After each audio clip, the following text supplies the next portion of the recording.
ভারত জনসংখ্যার দিক দিয়ে বিশ্বে প্রথম যে দেশটি রয়েছে এই দেশটির নাম কি? ভারত দেশটি রয়েছে, তাই না?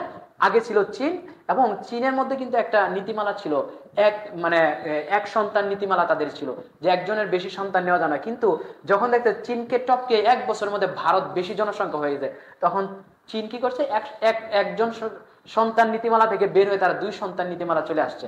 এখন আমাদের বাংলাদেশে উচিত কি? বাংলাদেশে উচিত, এত জনসংখ্যা বাড়তেছে, প্রতি বছর বছর 1 কোটি করে বাড়তেছে, তাই না?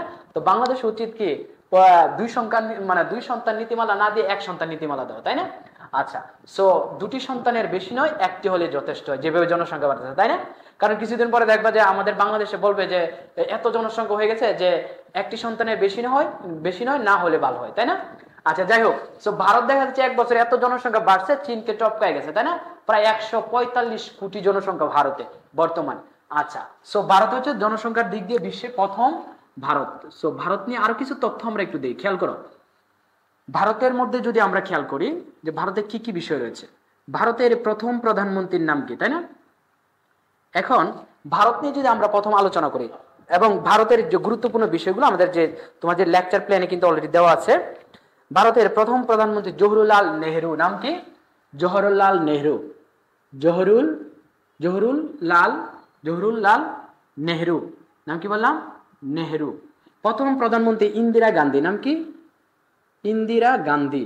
ইন্দিরা গান্ধী হচ্ছে ভারতের প্রথম প্রধানমন্ত্রী, নারী প্রধানমন্ত্রীর নাম কি? ইন্দিরা গান্ধী। ভারতের প্রথম মুসলিম রাষ্ট্রপতি, ভারতের প্রথম রাষ্ট্রপতির নাম কি? তিনি হচ্ছেন রাজেন্দ্র প্রসাদ, নাম কি? রাজেন্দ্র প্রসাদ, রাজেন্দ্র প্রসাদ, রাজেন্দ্র প্রসাদ। ভারতের প্রথম প্রধানমন্ত্রী জওহরলাল নেহরু। ভারতের প্রথম মহিলা প্রধানমন্ত্রীর নাম হচ্ছে ইন্দিরা গান্ধী, মুক্তিযুদ্ধের সময় কিন্তু তিনি বাংলাদেশের মহিলা প্রধানমন্ত্রী ছিলেন। ভারতের প্রথম রাষ্ট্রপতির নাম রাজেন্দ্র প্রসাদ, এবং মহিলা রাষ্ট্র হচ্ছে প্রতিভা পাতিল, প্রতিভা পাতিল। বর্তমান মহিলা রাষ্ট্রপতির নাম হচ্ছেন 15তম মহিলা রাষ্ট্রপতি, তিনি হচ্ছেন 15তম রাষ্ট্রপতি, নাম হচ্ছেন দ্রৌপদী মুর্মু। নাম কি বললাম? বর্তমান দ্রৌপদী মুর্মু, একটু মনে রাখবেন। ওকে, রাজেন্দ্র প্রসাদ। বাঙালি হচ্ছে প্রণব মুখার্জি, প্রথম বাঙালি যদি পরীক্ষা আসে, ভারতের প্রথম বাঙালি রাষ্ট্রপতির নাম কি? প্রণব মুখার্জি। কি বললাম? প্রথম বাঙালি রাষ্ট্রপতির নাম। প্রথম মুসলমান রাষ্ট্রপতি হচ্ছে জাকির হোসেন। কি বললাম? জাকির হোসেন। প্রথম মুসলিম রাষ্ট্রপতির নাম জাকির হোসেন। প্রথম বাঙালি রাষ্ট্রপতির নাম হচ্ছেন, কি বললাম? প্রণব মুখার্জি। কি বললাম? প্রণব মুখার্জি হচ্ছেন প্রথম বাঙালি রাষ্ট্রপতির নাম। এবং ভারত হচ্ছে জাকির হোসেন প্রথম মুসলিম রাষ্ট্রপতির নাম, এবং প্রতিভা পাতিল হচ্ছে প্রথম মহিলা রাষ্ট্রপতির নাম। বিশ্বের প্রথম মহিলা রাষ্ট্রপতির নাম হচ্ছেন ইসাবেলা পেরন, আর্জেন্টিনার ইসাবেলা পেরন। নাম কি বললাম বলতো? ইসাবেলা পেরন, তাই না? বিশ্বের প্রথম মহিলা রাষ্ট্রপতির নাম হচ্ছেন ইসাবেলা পেরন। কি বললাম? Isabella Peron. Okay, so Bharat নিয়ে যদি আরো বিষয় বলি, ভারতের লৌহ মানবী খ্যাত নামে কিন্তু পরিচিত যিনি, তার নাম হচ্ছে ইন্দিরা গান্ধী। শ্রীমতী ইন্দিরা গান্ধী হচ্ছে লৌহ মানবী নামে খ্যাত। কি নামে খ্যাত? ভারতের শ্রীমতী ইন্দিরা গান্ধী। ওকে, ভারত হচ্ছে 2 কক্ষ বিশিষ্ট একটা হচ্ছে লোকসভা, এবং উপরের অংশ হচ্ছে রাজ্যসভা। লোকসভা এবং রাজ্যসভা। ভারতের মোট রাজ্য সংখ্যা রয়েছে 29টি। কয়টা বললাম? বর্তমান হচ্ছে 28টি। বর্তমান রাজ্য সংখ্যা হচ্ছে 28টি, আগে ছিল 29টি। সর্বশেষ তেলেঙ্গানা, এবং কেন্দ্র শাসিত হচ্ছে 9টি রাজ্য, আগে ছিল 7টি। বর্তমান কাশ্মীর এবং লাদাখকে আলাদা করে ফেলার কারণে কেন্দ্র শাসিত অঞ্চল হচ্ছে 9টি। মোট রাজ্য সংখ্যা হচ্ছে বা অঞ্চল হচ্ছে 28টি। এইটা একটু মনে রাখবা। এবং ভারতের কিছু অঞ্চল রয়েছে। এবং ভারতের বর্তমান প্রধানমন্ত্রীর নাম কি? সবাই কিন্তু জানি, বিজেপির নেতা, ঠিক না? তার নাম হচ্ছেন নরেন্দ্র মোদীজি, তাই না? তিনি হচ্ছেন ভারতের বর্তমান প্রধানমন্ত্রী। এবং ভারতের বর্তমান যে রাষ্ট্রপতি হচ্ছেন মহিলা রাষ্ট্রপতি, তিনি হচ্ছেন দ্রৌপদী মুর্মু। কি নাম? তিনি হচ্ছেন দ্রৌপদী মুর্মু, তিনি মারমা উপজাতির, তাই না? সো তার নামটা একটু মনে রাখবা তোমরা। তারপর যে আমরা জানি ভারতের প্রথম মুখ্যমন্ত্রী এবং ভারত কিন্তু স্বাধীনতা লাভ করে 1947 সালে ভারত পাকিস্তান দ্বিজাতিত্বের ভিত্তিতে বিভক্ত হয়ে যায়, এটা জানেন। সো ভারত নিয়ে এই ছিল তোমাদের লেকচার প্ল্যানে আছে, আরো অনেক তথ্যগুলো দিলাম। ভারতের একজন ব্যক্তির নাম হচ্ছেন রাজীব গান্ধী, তিনি বোফোর্স কেলেঙ্কারি যেটা অস্ত্র রিলেটেড, তিনি কিন্তু মারা যান পরবর্তীতে আততায়ীর হাতে। এবং আরেকজন ব্যক্তি ভারতের যিনি জাতির জনক, হ্যাঁ, মোহনদাস করমচাঁদ গান্ধী বা গান্ধীজি যাকে বলি আমরা, তিনি হচ্ছে অহিংস আন্দোলনের প্রবক্তাকে মোহনচাঁদ করমচাঁদ গান্ধী বা গান্ধী তাকে বলি আমরা কি মহাত্মা গান্ধী। এই মহাত্মা গান্ধী তিনি হচ্ছেন কি, তিনি জন্মগ্রহণ করেন 1869 সালের 2 অক্টোবর। 1869 সালের 2 অক্টোবর, ভালো করে মনে রাখবা। এই যে 2 অক্টোবর যে তার জন্ম, এই মহাত্মা গান্ধীর জন্ম, এই জন্মদিনটাকে তিনি অহিংস দিবস হিসেবে, বিশ্ব অহিংস দিবস হিসেবে, কোন হিংসা নাই, ভেদাভেদ ভুলে অহিংস দিন হিসেবে আমরা পালন করি হচ্ছে 2 অক্টোবর। আর অহিংস আন্দোলনের, অসহযোগ আন্দোলনের প্রবক্তা, জালিয়ানওয়ালাবাগ হত্যাকাণ্ডের জন্য তিনি কি করেন, অসহযোগ আন্দোলনের ডাক দেন, তিনি হচ্ছেন মহাত্মা গান্ধী। এবং তিনি 1869 সালে জন্মগ্রহণ করলেও তিনি 1915 সালে এসে তিনি কি করেন, রাজনীতিতে যুক্ত হন। এবং 1917 সালে ভারতবর্ষে এসে তিনি কি করেন, রাজনীতিতে যুক্ত হন। এবং তিনি হচ্ছেন কংগ্রেসের অন্যতম নেতা হন, তিনি কে, ভারতীয় কংগ্রেসের। আচ্ছা, তো গান্ধী নিয়ে যদি আমরা বলি, গান্ধীকে তিনিও কিন্তু আততায়ীর হাতে নিহত হন। তাকে যে হত্যা করে তার হচ্ছে নাথুরাম গডসে। কি বললাম, নাথুরাম গডসে ঘটনা ঘটায় দিছে, তাই না, গুলি করে ফুটু করে দিছে কে, নাথুরাম গডসে, তাই তো। আচ্ছা, আমরা অনেক জায়গায় দেখছি বড় বড় নেতাকর্মীদের বিভিন্ন সময় বিভিন্ন আততায়ীদের হাতে নিহত হতে দেখছি আমরা, বিভিন্নভাবে তাদেরকে খুন করা হয়েছে, তাদেরকে শহীদ করা হয়েছে, তাই তো। আচ্ছা, তো ভারত নিয়ে তথ্যগুলো তোমাদের অলরেডি দিয়েছি, বড় বড় নেতাদের কথা বললাম, ভারতের সুভাষচন্দ্র বসু, চিত্তরঞ্জন দাস, তারপরে যে ভারতের আরো অনেক বড় বড় নেতারা ছিল তাদের নিয়ে বললাম, তাই তো। সো ভারতের মধ্যে বিখ্যাত কিছু ব্যক্তির মধ্যে নোবেল বিজয়ীর মধ্যে কে আছেন বলতো? ভারতের শান্তিতে নোবেল পুরস্কার পাইছেন নাকি? আমরা জানি ভারতবর্ষে যেমন শান্তিতে নোবেল পুরস্কার পাইছেন মাদার তেরেসা। তিনি ভারতে একটা চ্যারিটি খুলেন, ঠিক না, চ্যারিটি 1950 সালে একটি চ্যারিটি খুলেন ভারতের কলকাতায়, তাই তো। এবং তিনি হচ্ছেন ভারতে একমাত্র নারী যিনি হচ্ছেন উত্তর মিসরি থেকে এসে তিনি পরবর্তীতে কি করেন, এই ভারতে আইসা তিনি একটা চ্যারিটি খুলেন, যেটাকে নির্মল হৃদয় নামে একটা চ্যারিটি খুলেন, কে mother Teresa, mother of humanity, তাই না। এই মাদার তেরেসা শান্তিতে নোবেল পুরস্কার পায় 1979 সালে। কত সালে? 1979 সালে। দেখো, শুধু ভারত নিয়েই আমরা শেষ করতে পারতেছি না, এত তথ্য যে স্যার, এত তথ্য শুধু ভারতের মধ্যে, চীন, মিয়ানমার, জাপান, আফগানিস্তান, পাকিস্তান, এগুলো কখন শেষ করব? অর্থাৎ এইগুলো লেকচার আলোচনা করলে তোমাদের 10 ঘন্টায়ও কিন্তু ফুরাবে না। সো ভারত নিয়ে যত তথ্য লেকচার প্ল্যানে আছে তোমরা অনলাইন থেকে দেখে নিবা, ক্লাসে যেগুলো বলছো এখান থেকে দেখে নিবা, তোমরা যাদের বিভিন্ন গাইড ফলো করো গাইড থেকে দেখে নিবা যে মহাদেশ ভিত্তিক গুরুত্বপূর্ণ দেশগুলো নিয়ে আলোচনা। যাই হোক, ভারত নিয়ে যে কথাগুলো বললাম এগুলোই ইম্পর্টেন্ট, এগুলোই তোমরা মনে রাখবা। এখন আমরা চলে যাই চীন দেশে চলে যাই। চীন নিয়ে যদি বলি, দেশের মধ্যে এশিয়া মহাদেশের গুরুত্বপূর্ণ চীনের মহাপ্রাচীর গ্রেট ওয়াল কোথায় অবস্থিত? চীনে। গ্রেট ওয়াল কোথায় অবস্থিত? চীনে। চীনের মহাপ্রাচীর বিশ্বের সপ্তাশ্চর্যের একটি আশ্চর্য চীনের মধ্যে 1912 সালে জাতীয়তাবাদ আন্দোলনের ব্যক্তি ছিলেন, তিনি হচ্ছেন শান ইয়াতসেন। নাম কি? শান ইয়াতসেন। শান, ওই যে ওয়াংচুং পাং যত নাম আছে সব কিন্তু চীনে, আমরা নাম দেখলে বুঝি শান ইয়াতসেন, তাই না। তারপরে 1949 সালে মাও সে তুং, তাই না, মাও সে তুং। অর্থাৎ পুনস্কার থাকবে, যত নাম পড়বা যত দেখবা যে তারপর এইগুলো, যেমন বেইজিং হচ্ছে চীনের রাজধানী কোথায়? বেইজিং এ, তাই তো। আচ্ছা, সো মাও সেতুং হচ্ছে 1949 সালে সমাজতান্ত্রিক বিপ্লবের মধ্য দিয়ে কি করেন? সমাজতান্ত্রিক রাষ্ট্র প্রতিষ্ঠা করেন মাও সেতুং কি করেন? সমাজতান্ত্রিক রাষ্ট্র প্রতিষ্ঠা, সমাজতান্ত্রিক বিপ্লবের মধ্যে কত সালে? 1949 সালে। আর জাতীয়তাবাদী আন্দোলনের প্রবক্তা 1912 সালে শান ইয়াতসেন। কে করেন? শান ইয়াতসেন। আচ্ছা, তো মাও সেতুং এর কথাটা বললাম, গ্রেট ফরওয়ার্ড লিভ মাও সেতুং। তিনি হচ্ছেন সাংস্কৃতিক বিপ্লব ঘটাইছেন কে? এই মাও সেতুং 1966 সালে। এবং চীনে বিখ্যাত একটি 1987 সালের দিকে বিখ্যাত একটা জায়গা আছে, সেটা হচ্ছে তিয়ান আমেন স্কোয়ার। এটাও কিন্তু চীনে অবস্থিত। Tian amen square.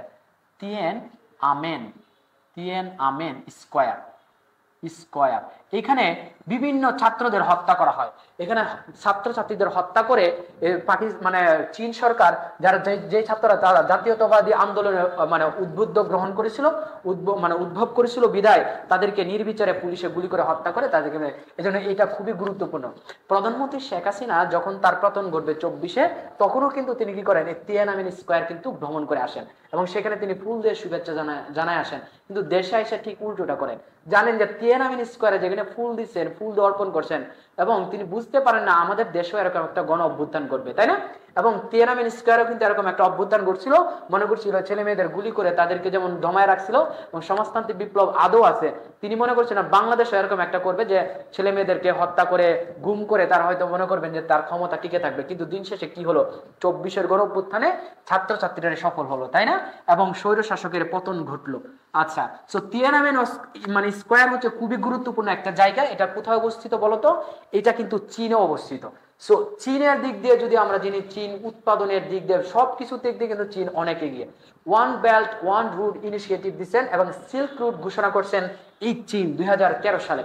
এবং চীন খুবই দুর্দান্ত, এবং চাইনা যে প্রোডাক্টগুলো আমরা বলি না চাইনা বেশি দিন যায় না, দেখো চাইনা বেশ কিছু প্রোডাক্ট আছে, তারা চাইনা এত মানে তথ্য প্রযুক্তিতে জাপানের পরে যদি চীনের কথা যদি বলি, জাপানের টেকনোলজি খুব ভালো, বা চীনও কিন্তু তাদের অবকাঠামোগত টেকনোলজি খুবই উন্নত পর্যায়ে, তাই না? সো চীন নিয়ে আর কিছু তথ্য তোমাদের গুরুত্বপূর্ণ দিব না। চীন এক দেশ দুই নীতি করে মূলত বেইজিং এর জন্য, এবং হংকং এর জন্য মূলত এক দেশ দুই নীতি করে হংকং।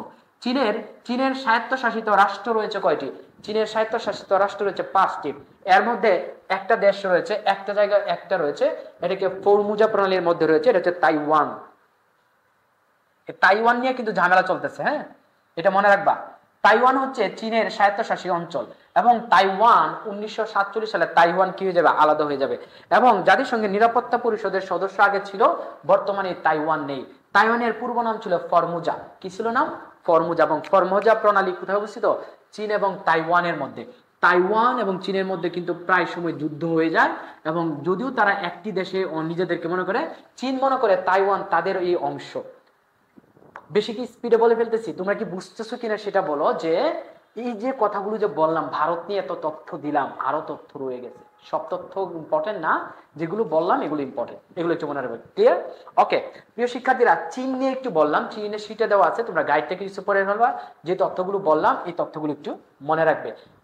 চীন এবং মঙ্গোলিয়ার মানে এশিয়ার মধ্যে সবচেয়ে বৃহত্তম মরুভূমিটা গুবি মরুভূমি অবস্থিত। কোথায়? গুবি। তাহলে গুবি মরুভূমিটা চীন এবং মঙ্গোলিয়ার মাঝামাঝি অবস্থান করছে, এবং চীন দেশটির মধ্যে 14টি দেশের সাথে কি আছে, সীমান্ত আছে। কোন দেশটির? চীন দেশটির 14টি দেশের সাথে কি আছে, সীমান্ত আছে। ওকে, চীন নিয়ে যদি আমরা, আমাদের কিন্তু আলোচনা শেষ। পর্তুগাল ম্যাকাও শাসন করে, পৃথিবীর সবচেয়ে প্রাচীনতম যে মানে অঞ্চলটি ছিল সে হচ্ছে ম্যাকাও রাজ্যটি, ঠিক আছে? এইটা তোমরা একটু মনে রাখবা। ওকে, চীনের আরেকটা অঞ্চল রয়েছে উইগুর মুসলিম সম্প্রদায়, কিন্তু সবচেয়ে অবহেলিত। উইগুর মুসলিম সম্প্রদায়। উইগুর মুসলিম সম্প্রদায় কোথায় বসবাস করে? চীনে বসবাস করে। উইগুর মুসলিম সম্প্রদায় কোথায় বসবাস করে বলতো? চীনে বসবাস করে। এইটা একটু মনে রাখবা। চীনের জিনজিয়াং প্রদেশে। কোন প্রদেশে? এই জিনজিয়াং ওয়াংচুং পাং মনে রাখা লাগবে না, খালি উইগুর মুসলিম সম্প্রদায় কোথায় আছে? চীনে আছে, এইটা মনে রাখলে হবে। সো ভারত চীন নিয়ে আলোচনা করলাম। এখন আমরা মায়ানমার এবং জাপান নিয়ে কিছু আলোচনা করি, ঠিক আছে? মায়ানমার এবং জাপান। সো মায়ানমার এবং জাপান নিয়ে আমরা একটু আলোচনা করব, ঠিক আছে? খেয়াল করো, মায়ানমার বা জাপান, এই দুইটা দেশ নিয়ে যদি অনেক তথ্য বলি। মিয়ানমার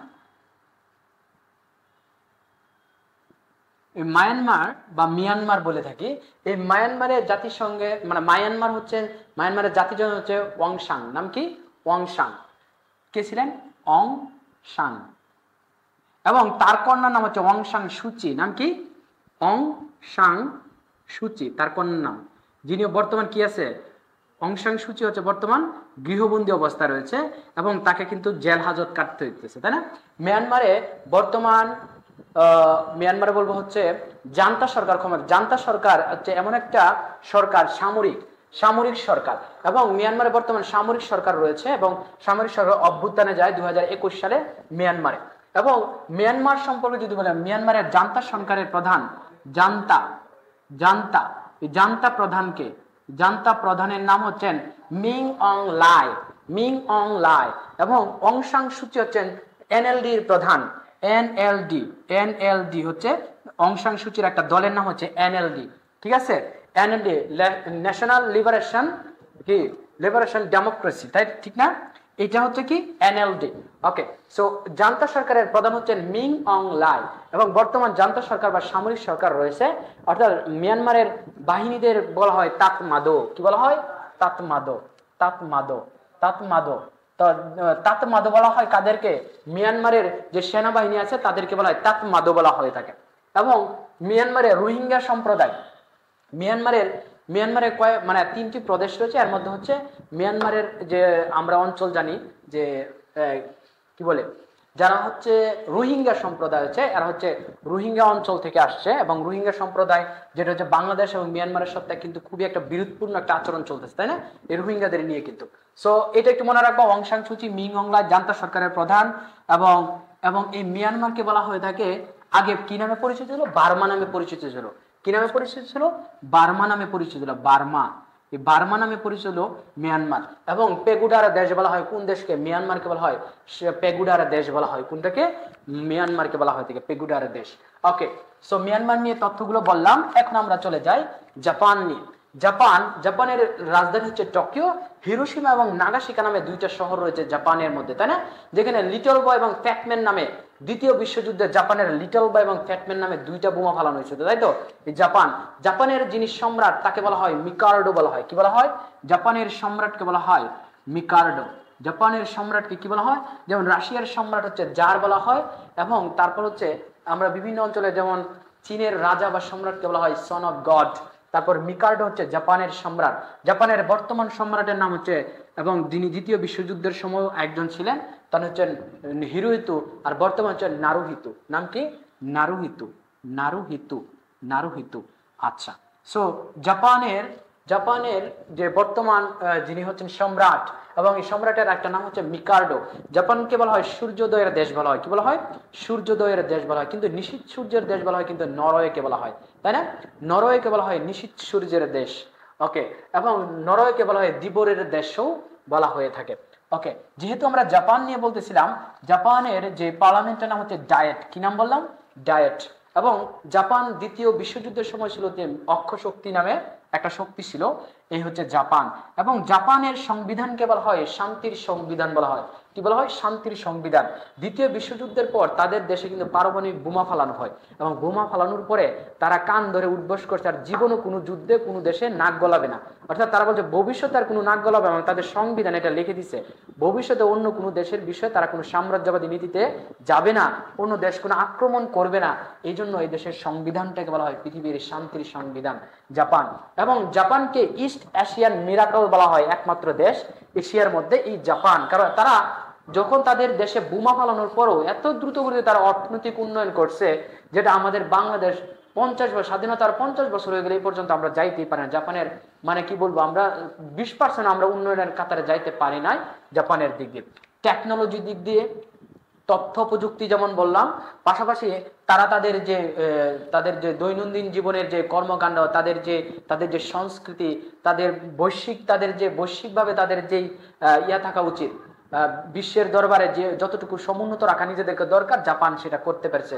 এবং G7 বা গ্রুপ 7 যেটাকে বলে, শিল্প উন্নতর 60টি দেশকে নিয়ে G7 একটা সংগঠন হয়েছে। G7 এর একমাত্র এশিয়া দেশ হচ্ছে এই জাপান। যুদ্ধ বিধ্বস্ত যে দেশটি ছিল একসময়, এই দেশটি জাপান। জাপানের হিরোশিমা এবং নাগাসাকিতে 6 এবং 9 আগস্ট কি করা হয় বলতো?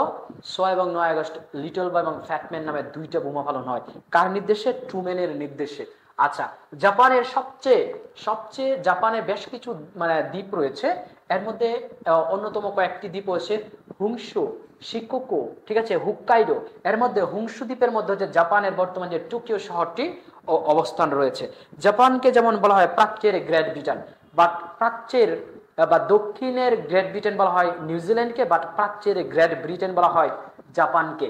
এই যে ভৌগোলিক উপনামটা বললাম একটু মনে রাখবে, প্রাচ্যের গ্রেট ব্রিটেন বলা হয় জাপানকে, আর দক্ষিণের গ্রেট ব্রিটেন বলা হয় নিউজিল্যান্ডকে। আচ্ছা, সো জাপান নিয়ে যে তথ্যগুলো বললাম, এই তথ্যগুলো একটু মনে রাখবে।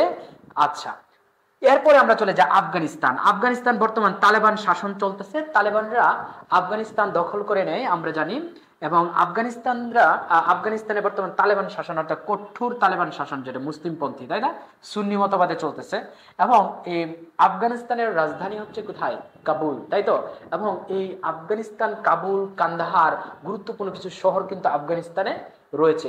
আফগানিস্তান হচ্ছে ইসলামিক ইমিরেটস ঘোষণা করেছিল আফগানিস্তান 1973 সালে। আফগানিস্তানের সর্বশেষ যিনি শাসক ছিলেন তিনি হচ্ছে দাউদ খান। কি ছিলেন? দাউদ খান। এবং তিনি, তার কথাটা একটু মনে রাখবা আফগানিস্তান নিয়ে যদি আলোচনা আসে।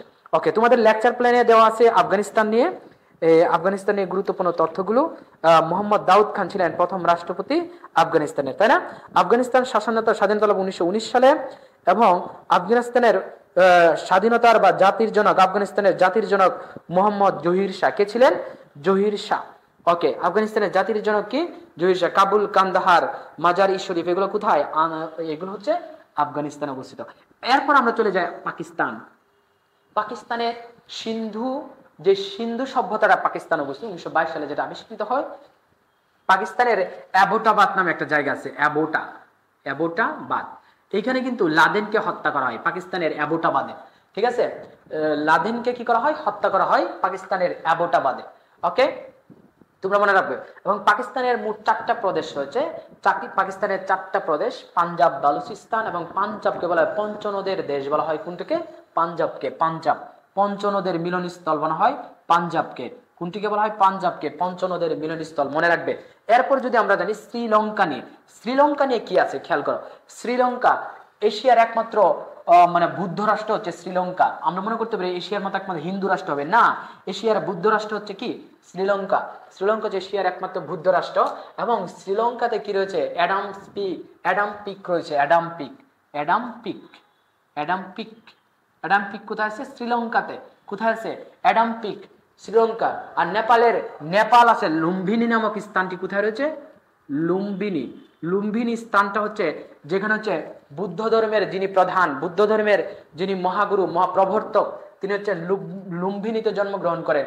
কে বলতো? বুদ্ধ ধর্মের যিনি, তিনি হচ্ছেন কে? বুদ্ধ ধর্মের যিনি দীক্ষা গ্রহণ করেন, তাই তো, গৌতম বুদ্ধ, তাই না। গৌতম বুদ্ধ কোথায় জন্মগ্রহণ করেন? নেপালের লুম্বিনী নামক স্থানে। আর শ্রীলঙ্কাতে আছে কোনটি? এই অ্যাডাম পিক শ্রীলঙ্কাতে আছে। কোথায় আছে এটা? শ্রীলঙ্কাতে আছে অ্যাডাম পিক। টিয়ার অফ, মানে কি বলা হয় তাকে? টিয়ার অফ ড্রপস বলা হয় তাকে, অর্থাৎ চোখের পানি নামে পরিচিত শ্রীলঙ্কা দেশটি দেখতে এরকম, চোখের পানির মতো দেখতে। ভারতের পাশাপাশি শ্রীলঙ্কা এবং ভারতের মাঝামাঝি একটা আছে মান্নার দ্বীপ আছে, জাফনা। এটাও কিন্তু শ্রীলঙ্কাতে অবস্থিত। জাফনার উপদ্বীপ কোথায় অবস্থিত? শ্রীলঙ্কাতে অবস্থিত। এবং মালদ্বীপের কথা যদি বলি, মালদ্বীপ দেশটি, মালদ্বীপ না, এটা কি বলে? নেপাল হচ্ছে, নেপালের লুম্বিনী নামক স্থানে জন্মগ্রহণ করেন গৌতম বুদ্ধ। কি বললাম? গৌতম বুদ্ধ। খুবই কি স্পিডে বলে ফেলতেছি, তোমরা একটু মনে রাখবা। এই যে তথ্যগুলো বলতেছি, খুবই গুরুত্বপূর্ণ তথ্যগুলো কিন্তু বলতেছি, একটু স্পিডে বলতে হবে, কারণ এত তথ্য এশিয়া মহাদেশের প্রত্যেকটা দেশের সাথে জড়িত, কোনটা কখনো আসে বলা যায় না। তো যত তথ্য বলতেছি সবগুলোই গুরুত্বপূর্ণ, মনে রাখবে, শুধু মনে রেখে যাও, ঠিক আছে। খেয়াল করো, তো লুম্বিনী নামক স্থানটা কোথায় অবস্থিত? এটা হচ্ছে গৌতম বুদ্ধের জন্মগ্রহণ করেন, এইটা হচ্ছে নেপালে। কোথায়? নেপালে। এবং জাফনার দ্বীপ এবং হচ্ছে মান্নার দ্বীপ কোথায় অবস্থিত? এইটা হচ্ছে শ্রীলঙ্কাতে অবস্থিত। কোথায় বললাম? শ্রীলঙ্কাতে অবস্থিত। এটা একটু মনে রাখবে। তারপর এশিয়া মহাদেশের মধ্যে এশিয়া মহাদেশ হচ্ছে পৃথিবীর মধ্যে সবচেয়ে বড় মহাদেশ। এই মহাদেশে আরেকটা দেশ আছে, নাম হচ্ছে থাইল্যান্ড। কি নাম বললাম? থাইল্যান্ড। এই থাইল্যান্ডকে বলা হয় মুক্ত ভূমি। এশিয়ার মধ্যে একমাত্র মুক্ত ভূমি হচ্ছে থাইল্যান্ড। কি বললাম? থাইল্যান্ড। আচ্ছা, শ্রীলঙ্কাকে আমরা বলছি বুদ্ধ রাষ্ট্র একমাত্র, কিন্তু একমাত্র এশিয়ার মধ্যে বুদ্ধ অধ্যুষিত বা খ্রিস্টান অধ্যুষিত রাষ্ট্র হচ্ছে, বুদ্ধ অধ্যুষিত না, খ্রিস্টান অধ্যুষিত রাষ্ট্র হচ্ছেন ফিলিপাইন হচ্ছেন কি? ফিলিপাইনের রাজধানী হচ্ছে ম্যানিলা। এই ফিলিপাইন হচ্ছে খ্রিস্টান অধ্যুষিত রাষ্ট্র, হচ্ছে ফিলিপাইন, খ্রিস্টান অধ্যুষিত রাষ্ট্র। থাইল্যান্ডকে বলা হয় মুক্ত ভূমি, সাদা হাতির দেশ অথবা সাদা হাতির দেশ বলা হয়। এবং পৃথিবীর মধ্যে একমাত্র মুক্ত ভূমি নামে খ্যাত হচ্ছে এই থাইল্যান্ড। কি বললাম? এই থাইল্যান্ডকে বলা হয় পৃথিবীর একমাত্র মুক্ত ভূমি, যে দেশটাকে কোনো দেশ কি করে নাই? শাসন করে নাই। এরকম দেশকে বলা হয়ে থাকে থাইল্যান্ডকে বলা হয়ে থাকে। আচ্ছা, গোল্ডেন ট্রায়াঙ্গেল ভুক্ত দেশ রয়েছে কতগুলো এশিয়ার মধ্যে, গোল্ডেন ট্রায়াঙ্গেল ভুক্ত কিছু দেশ রয়েছে। আচ্ছা, আমরা যদি দেখি golden triangle, golden village, golden crescent কোন দেশগুলোকে রয়েছে, তাই না? আচ্ছা, আমরা যদি কি লামাথা যদি মনে হয়, লামাথা, লামাথা মানে কি, অর্থাৎ লাওস, মায়ানমার, থাইল্যান্ড, ঠিক আছে? Laos, Laos, Myanmar, Thailand, Thailand, এইগুলো লামাথা। তা আমরা এগুলো হচ্ছে গোল্ডেন, গোল্ডেন ট্রায়াঙ্গেল, ট্রায়াঙ্গেল। তাহলে গোল্ডেন ট্রায়াঙ্গেল বলা হয় এশিয়ার মধ্যে কোন অঞ্চলগুলোকে বলতো গোল্ডেন ট্রায়াঙ্গেল বলা হয়ে থাকে? গোল্ডেন ট্রায়াঙ্গেল, গোল্ডেন ট্রায়াঙ্গেল মুক্ত যে দেশগুলো রয়েছে এই দেশগুলোকে বলা হয়ে থাকে মূলত কি লাওস, তারপর হচ্ছে মায়ানমার এবং থাইল্যান্ডকে লামাথা দিয়ে মনে রাখবে। কি দিয়ে? লামাথা। কি বললাম? লামাথা দিয়ে মনে রাখবে। ওকে, তারপর খেয়াল করো গোল্ডেন ট্রায়াঙ্গেল ইন্দোচীনভুক্ত দেশ কোনগুলো রয়েছে যেগুলো ফ্রান্সের উপনিবেশ ছিল? ইন্দোনেশিয়া একমাত্র নেদারল্যান্ডের উপনিবেশ ছিল এবং ইন্দোচীনভুক্ত দেশ রয়েছে, ইন্দোচীনভুক্ত দেশ রয়েছে, এটাকে গোল্ডেন, এইগুলোকে বলা হচ্ছে লাওস, কম্বোডিয়া, মায়ানমার, ঠিক আছে? লাকভি নামে বলবা, লাকভি, লাকভি, ঠিক আছে? লাওস, তারপর হচ্ছে কম্বোডিয়া, কম্বোডিয়া, আরেকটা হচ্ছে ভিয়েতনাম। কি বললাম? ভিয়েতনাম। এশিয়া মহাদেশের লাকভি নামে পড়বো লাওস, কম্বোডিয়া, ভিয়েতনাম, এগুলো হচ্ছে ইন্দোচীনভুক্ত দেশ। তো চীন থেকে ছোট দেশ, ইন্দোচীনভুক্ত দেশ, ইন্দোচীনভুক্ত দেশ। ইন্দোচীনভুক্ত দেশ কয়টি? 3টি, লাওস, কম্বোডিয়া, ভিয়েতনাম। কি দিয়ে মনে রাখবে তোমরা? লাকভি দিয়ে। কি দিয়ে? লাকভি দিয়ে মনে রাখবে। ওকে, লাওস, কম্বোডিয়া, ভিয়েতনাম। ভিয়েতনামে দীর্ঘ 30 বছর কি রক্তক্ষয়ী যুদ্ধ হয়। ভিয়েতনামে যখন যুদ্ধ চলতে তখন বাংলাদেশেও যুদ্ধ হচ্ছিল। কম্বোডিয়া এবং ভিয়েতনামের একজন অন্যতম ব্যক্তি আঙ্কেল হো নামে পরিচিত, হো চি মিন, ভিয়েতনামের হো চি মিন সিটি আছে এবং ভিয়েতনামের রাজধানী হচ্ছে সাইগন, ঠিক না? এবং লাওস, কম্বোডিয়া এই দেশগুলো একটু মনে রাখবে তোমরা, এগুলো হচ্ছে ইন্দোচীনভুক্ত দেশ এবং সবগুলো দেশে হচ্ছে ফ্রান্সের উপনিবেশ ছিল। ইন্দোচীনভুক্ত দেশগুলো কোন দেশের উপনিবেশ ছিল? ফ্রান্সের উপনিবেশ ছিল। আমি সব কিছু লিখতে পারবো না, আমি খালি বলে যাচ্ছি, তোমরা একটু নোট করে ফেলবে কি কি বলতেছি। ওকে, সো এশিয়ার মধ্যে দেশগুলো ভারত, ভুটান। আচ্ছা, ভুটানকে বলা হয় বজ্র ঢাগনের দেশ বলা হয়, ঠিক আছে? ভুটানকে বলা হয় এবং ভুটানকে তাদের যে জিডিপি বা তাদের যে উন্নয়ন এটা মূলত হ্যাপিনেসের মাধ্যমে কি করা হয়, ইয়া করা হয়। এবং তাদের দেশে ধূমপান নিষিদ্ধ একমাত্র একটি দেশ, সেই দেশটির নাম হচ্ছে ভুটান। যাই হোক, ভুটানের শেষ। এখন আমরা Thailand, Bharat, Japan, Indonesia, Iran, Iraq নিয়ে কিছু বলবো না। আমরা মালদ্বীপ, মিয়ানমার সম্পর্কে, মালয়েশিয়া সম্পর্কে মোটামুটি আলোচনা করে ফেলছি, তাই না? তুরস্ক নিয়ে যদি আলোচনা করি, আধুনিক তুরস্কের জনক হচ্ছে কামাল আতাতুর্ক পাশা এবং তুরস্কের যে ইস্তানবুল শহরটি এটাকে বলে ইউরোশিয়ার শহর বলা হয়। অর্থাৎ তুরস্ক এমন একটা দেশ যেটা এশিয়া এবং ইউরোপে পড়ছে, এজন্য এটাকে ইউরোশিয়ার দেশ বলা হয়। কি বলা হয়? ইউরোশিয়ার দেশ। ইউরোশিয়ার দেশ বলা হয় কোনটাকে? তুরস্কের ইস্তানবুল শহরটিকে। ইস্তানবুল, ইস্তানবুল, তুরস্কের ইস্তানবুল শহরটিকে বলা হয়, ইস্তানবুল না, ইস্তানবুল শহরটিকে বলা হয় ইউরোশিয়ার দেশ বলা হয়, ইউরোশিয়ার নগরী বা শহর বলা হয়। এশিয়া এবং ইউরোপে পড়ছে, এজন্য ইউরোশিয়া বলা হয় তাকে, ইস্তানবুল শহরটিকে। রুগ্ন মানুষের জায়গা বলা হয় ইস্তানবুলকে। ইস্তানবুলের প্রাচীন নাম হচ্ছে কনস্ট্যান্টিনোপল। নাম কি বললাম? কনস্ট্যান্টিনোপল। ইস্তানবুলের প্রাচীন নাম হচ্ছে কনস্ট্যান্টিনোপল এবং ইউরোশিয়ার শহর বলা হয়ে থাকে এবং এশিয়া এবং ইউরোপের মাঝামাঝি পড়ছে, এই দেশটার নাম হচ্ছে ইস্তানবুল। রুগ্ন মানুষের শহর বলা হয়ে থাকে, রুগ্ন মানুষের দেশ বলা হয়ে থাকে কোনটিকে? ইস্তানবুলকে বলা হয়ে থাকে। আচ্ছা, তুরস্কের জনক হচ্ছে কামাল আতাতুর্ক পাশা। তুরস্কের বর্তমান রিসেপ তাইপ এরদোগান হচ্ছেন তুরস্কের বর্তমান প্রেসিডেন্টের নাম। ওকে, রাজধানী, মুদ্রা, পার্লামেন্ট, উপনিবেশ লাগবে না, লাগবে না, লাগবে না। ওকে, তোমাদেরকে বলছি এগুলো পরীক্ষা আসে না, সুতরাং লাগবে না। যে আলোচনা করছি এগুলো আগে তোমরা মনে রাখো, তারপর বাকি আলোচনা। চলো আমরা আফ্রিকা মহাদেশে চলে যাই। এই আফ্রিকা মহাদেশে শুধুমাত্র আমরা একমাত্র দক্ষিণ আফ্রিকা নিয়ে পড়বো। কি পড়বো? দক্ষিণ আফ্রিকা নিয়ে একটু আলোচনা করবো। দক্ষিণ আফ্রিকা, দক্ষিণ আফ্রিকা। আফ্রিকা মহাদেশটাকে বলা হয় অন্ধকারাচ্ছন্ন মহাদেশ। কোন মহাদেশ বলা হয়? আফ্রিকার অন্ধকারাচ্ছন্ন মহাদেশ হচ্ছেন আফ্রিকা মহাদেশ। আফ্রিকা ও দক্ষিণ আমেরিকাতে প্রায় বর্ণ বৈষম্য ছিল 442 বছর। কত? 442 বছর বর্ণ বৈষম্য চলছিল এখানে। এবং এই বর্ণ বৈষম্যের পরবর্তীতে এই প্রথা বর্ণ বৈষম্যটাকে রদ করেন, বর্ণ বৈষম্য বাতিল করেন। এখানে যারা হচ্ছে সাদা চামড়ার লোকেরা কালো চামড়াদের উপর নির্যাতন চালাতো, এটা করেন। তিনি হচ্ছেন অন্যতম নেতা যাকে মাদিবা নামে পরিচিত, তিনি হচ্ছেন নেলসন ম্যান্ডেলা। তিনি নাম কি? Nelson Mandela. তিনি 27 বছর রোবেন দ্বীপে, কত বছর? 27 বছর রোবেন দ্বীপে, কোন দ্বীপে? রোবেন দ্বীপে তিনি কারাবরণ করেন। রোবেন দ্বীপে তিনি নির্বাসিত হন। 27 বছর তিনি ছিলেন। কে তিনি? নেলসন ম্যান্ডেলার নাম বলছে।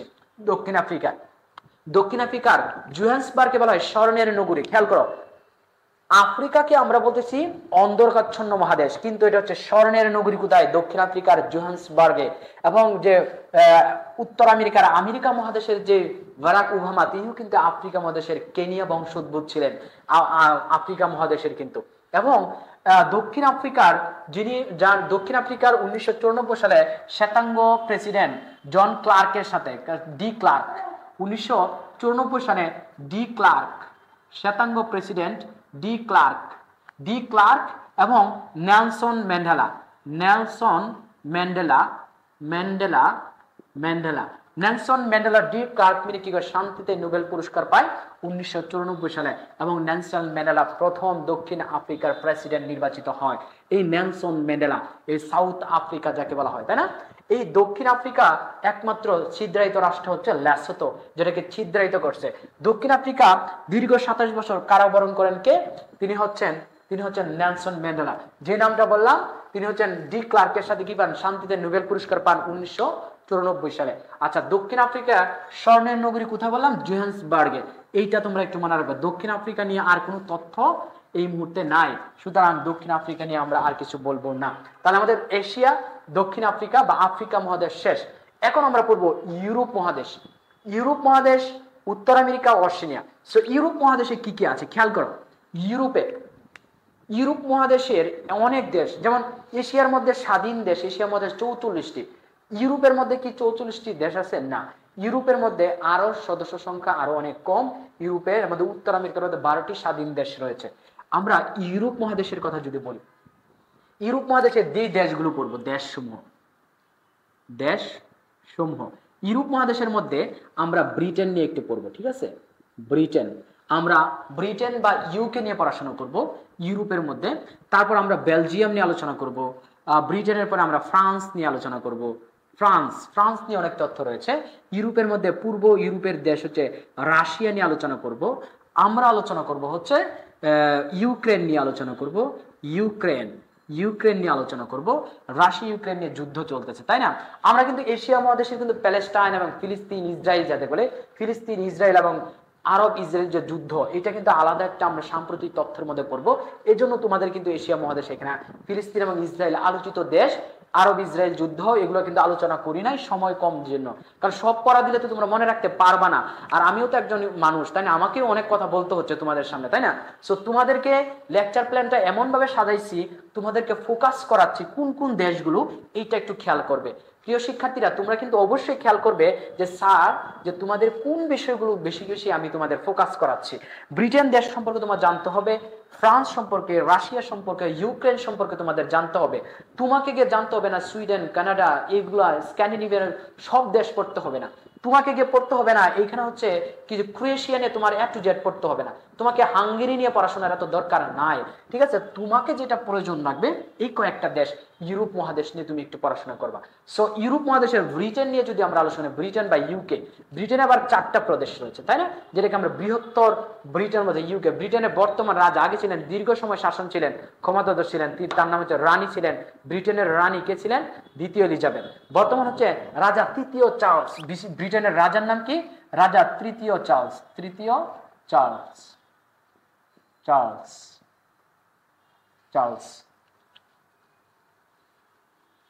রাজা তৃতীয় চার্লস হচ্ছে ব্রিটেনের বর্তমান রাজা। তিনি 15টি দেশের নিয়মতান্ত্রিক রাজা। কয়টি দেশের?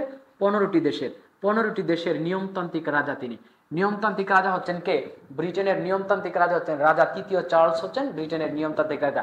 এই ব্রিটেনে হচ্ছে আধুনিক গণতন্ত্রের উৎসরণ কোথায় ঘটছে? ব্রিটেনে ঘটছে। গণতন্ত্রের উৎসরণ হচ্ছে গ্রিসে, আধুনিক গণতন্ত্রের উৎসরণ হচ্ছে ব্রিটেনে। এবং ব্রিটেনের বর্তমান হচ্ছে কিয়ার স্টারমার হচ্ছে বর্তমান প্রধানমন্ত্রী। নাম কি? Keir Starmer. এটা মনে রাখবে, এটা আপডেট তথ্য। স্টারমার। এর আগে লিজ ট্রাস্ট বরিস জনসনের পরে লিজ ট্রাস্ট, ঋষি সুনাক ভারতীয় বংশোদ্ভূত, তারা হচ্ছে কি ছিলেন, ব্রিটেনের প্রধানমন্ত্রী ছিলেন।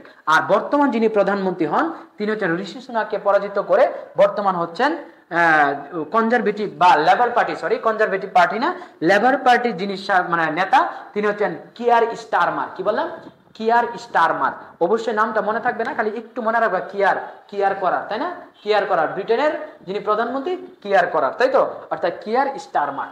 ওকে, ব্রিটেনের মানে প্রধানমন্ত্রী, যেহেতু আমরা মন্ত্রী পরিষদ শাসিত সরকার ব্যবস্থা কোথায় রয়েছে, ব্রিটেনের, আর নামমাত্র রাষ্ট্রপ্রধান হচ্ছেন ব্রিটেনের রাজা। এবং the king can do no wrong, এই থিমটা কোন দেশের ক্ষেত্রে প্রযোজ্য বলতো? পরীক্ষা আছে, the king can do no wrong, অর্থাৎ রাজা কখনো কি করতে পারে না, কখনো রং করতে পারে না। এটা কাদের নীতিতে, কাদের সংবিধানে আছে? ব্রিটেনের। এবং পৃথিবীর একমাত্র একটি দেশ ব্রিটেন, সৌদি আরব এবং নিউজিল্যান্ডের কোনো সংবিধান নাই, অলিখিত সংবিধান। পৃথিবীর মধ্যে একমাত্র অলিখিত সংবিধান কোন দেশে বলতো? ব্রিটেনে। অলিখিত সংবিধান হচ্ছে ব্রিটেনে, হচ্ছেন অলিখিত সংবিধান। ব্রিটেনের সংবিধান হচ্ছে কোন ধরনের সংবিধান? অলিখিত সংবিধান। আচ্ছা, এবং এটা হচ্ছে প্রথা রীতিনীতির মধ্য দিয়ে তাদের সংবিধান গড়ে উঠছে। এবং এই দেশের সমাজতান্ত্রিক যিনি প্রধান রাজা, নিয়মতান্ত্রিক যিনি প্রধান রাজা, তৃতীয় চার্লস। ওকে, এবং ব্রিটেনকে যদি বলি, ব্রিটেনের তৎকালীন একজন ব্যক্তি ছিলেন, তার নাম হচ্ছেন মার্গারেট থ্যাচার। কি বললাম? Margaret Thatcher. এই মার্গারেট থ্যাচার 1982 সালে, কত সালে? 1982 সালে আর্জেন্টিনার তৎকালীন একটা দ্বীপ ছিল, আর্জেন্টিনা মনে করছে তাদের অধীনে, ব্রিটেন মনে করছে না এটা আমাদের দ্বীপ। এই দ্বীপটার নাম হচ্ছে ফকল্যান্ড দ্বীপ। কি নাম? ফকল্যান্ড।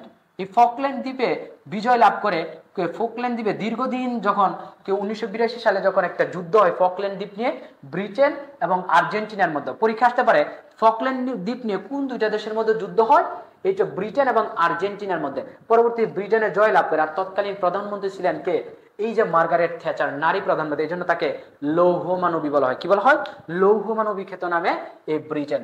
যাই হোক, ব্রিটেন নিয়ে মোটামুটি তোমাদের কিন্তু অলরেডি বলে ফেলছি, ব্রিটেন নিয়ে আর কোনো তথ্য নাই। ব্রিটেনের গুরুত্বপূর্ণ তথ্যগুলো এখানে বললাম, বর্তমান অতীত ঘটনা নিয়ে। আচ্ছা, এরপর আমরা চলে যাই, ব্রিটেন এবং ফ্রান্সের সাথে কিন্তু দীর্ঘ শতবর্ষব্যাপী যুদ্ধ হয়। ব্রিটেন এবং ফ্রান্সের মধ্যে একটা কি বলবো, এটা প্রণালী আছে যেটাকে বলে ইংলিশ চ্যানেল। এই ব্রিটেন এবং ফ্রান্সের মাঝামাঝি ব্রিটেন এবং ফ্রান্সের মধ্যে শতবর্ষব্যাপী যুদ্ধ হয়। এবং যুদ্ধটা হয় মূলত ব্রিটেন এবং ফ্রান্সের মধ্যে, একটু মনে রাখবে, শতবর্ষব্যাপী যুদ্ধ হয়। শতবর্ষ যুদ্ধ হয় কি ব্রিটেন এবং ফ্রান্সের মধ্যে। এই ফ্রান্সের ফরাসি বিপ্লবের সাথে জড়িত। ফ্রান্সে কি হয়? ফরাসি বিপ্লব হয়। ফরাসি বিপ্লব মনে রাখবে। অর্থাৎ 1789 সালে ফ্রান্সে ফরাসি বিপ্লব হয়। এই ফরাসি বিপ্লবের আরেক নাম হচ্ছেন যে বিপ্লব, এইটাকে বলা হয়ে থাকে মূলত হচ্ছে সমাজতান্ত্রিক বিপ্লব। আমরা বলবো না, রুশ বিপ্লবকে আমরা সমাজতান্ত্রিক বা আমরা বলশেভিক বিপ্লব বলে।